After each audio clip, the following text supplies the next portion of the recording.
bahasa Suryani itu bahasa yang dipakai di negeri mana? Jadi bahasa itu belum ngebentuk negeri.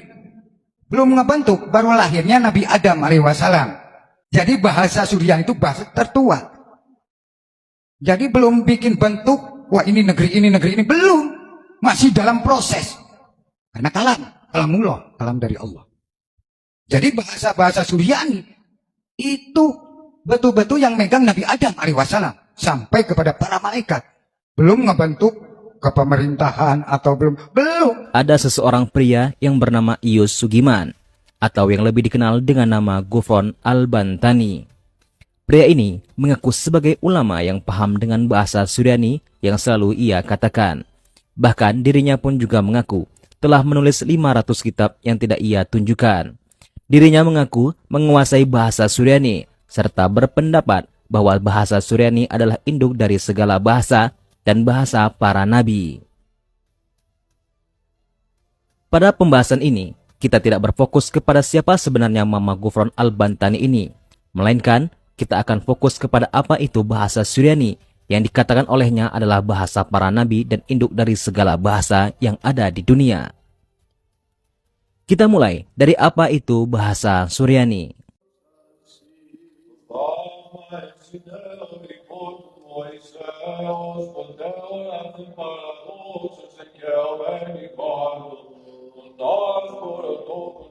Bahasa Suryani merupakan sebuah bahasa Aram Timur yang pernah dipetuturkan di sebagian besar wilayah yang terletak di wilayah Bulan Sabit atau Timur Tengah, termasuk di dalamnya adalah negara Irak, Suria, Lebanon, wilayah Palestina dan Israel, Yordania, Mesir, serta daerah utara Kuwait, daerah tenggara Turki, dan bagian barat Iran. Dan bahasa ini juga digunakan di Arab Timur. Namun secara luas, definisi bahasa Suryani adalah semua bahasa Aram Timur yang dituturkan oleh bermacam-macam komunitas Kristen di Timur Tengah. Bahasa Suryani sendiri dikategorikan sebagai C9 Dorman, yang artinya bahasa ini sudah ditinggalkan oleh mayoritas penuturnya dan hanya dituturkan oleh segelintiran orang. Bahasa ini hanya bertahan hingga abad ke-14 saja. Bahasa Suryani kuno merupakan bahasa gereja yang berasal dari Edessa. Bahasa gereja ini berkembang dalam berbagai dialek. Perkembangan dialek ini menggambarkan berbagai macam kelompok gereja Suriah pada masa itu. Misalnya, kelompok Yakobe Suriah Barat dan kelompok Nestorian Suriah Timur. Dengan perkembangan Islam, sejak abad ke-8 Masehi, bahasa Suryani kuno semakin terpinggirkan. Pada sekitar tahun 1250, yaitu pada masa pendudukan Mongol, bahasa Suryani kuno tidak pernah dituturkan lagi, melainkan mereka menuturkan bahasa Suryani baru yang kemudian disingkat dengan bahasa Suryani. Bahasa Suryani kuno sangat dipengaruhi oleh bahasa Yunani, khususnya kosakata dan konstruksi kalimat. Pada tulisan Yakobi, beberapa huruf vokal Yunani digunakan sebagai tanda vokal. Lalu, apakah bahasa yang pertama kali digunakan di dunia ini? Persoalan kapan kemunculan bahasa pertama kali telah menjadi topik perdebatan sejak berabad-abad silam. Sudah banyak para peneliti yang mencoba menguak asal-muasal bahasa. Namun pada akhirnya hanya kebuntuan yang ditemui.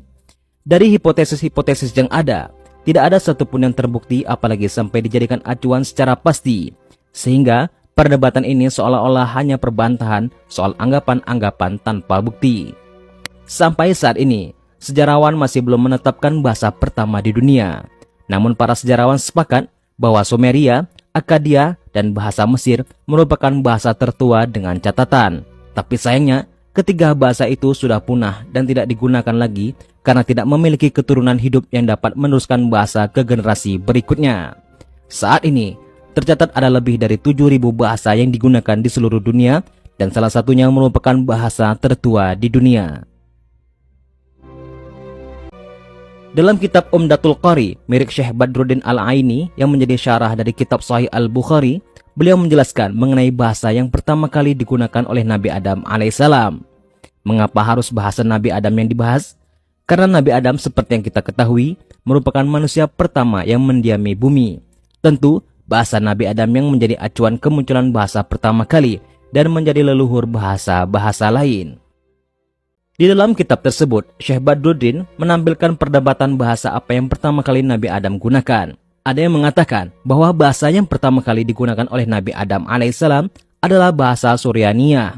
Ada pula yang mengatakan bahwa bahasa yang digunakan adalah bahasa Ibrani. Namun demikian, terlepas dari itu semua, sebenarnya Nabi Adam menguasai seluruh bahasa yang digunakan oleh manusia yang ada di bumi. Mungkin termasuk bahasa Jawa, Madura, dan bahasa lain yang digunakan di Nusantara juga beliau kuasai. Beliau juga menuliskan bahasa-bahasa tersebut di tanah serta bebatuan, sehingga anak keturunannya menemukan dan menggunakan bahasa tersebut. Tidak heran kiranya kalau bahasa yang kita temui di tiap belahan dunia berbeda-beda.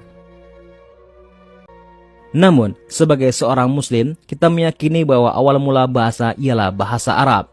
Hal ini diperkuat dengan peristiwa tobatnya Nabi Adam alaihissalam kepada Allah. Saat itu, ia berbahasa dengan bahasa Arab. Ketika wahyu pertama kali turun kepada Rasulullah juga berbahasa Arab, dan malaikat Jibril juga berbahasa Arab.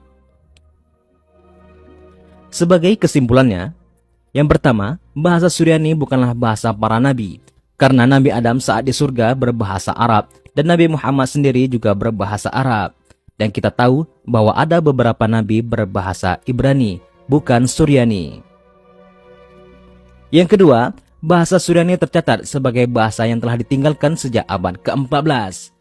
Bahasa Suryani ini merupakan bahasa minoritas Kristen di timur Turki, Irak, dan Suriah. Para ilmuwan pun tidak mengetahui secara pasti bahasa apa yang pertama kali ada di dunia. Bahkan mereka tidak memasukkan bahasa Suryani sebagai salah satu bahasa tertua di dunia. Jadi, statement dari Mama Gufron tentang bahasa Suryani tidak sejalan dengan fakta yang ada.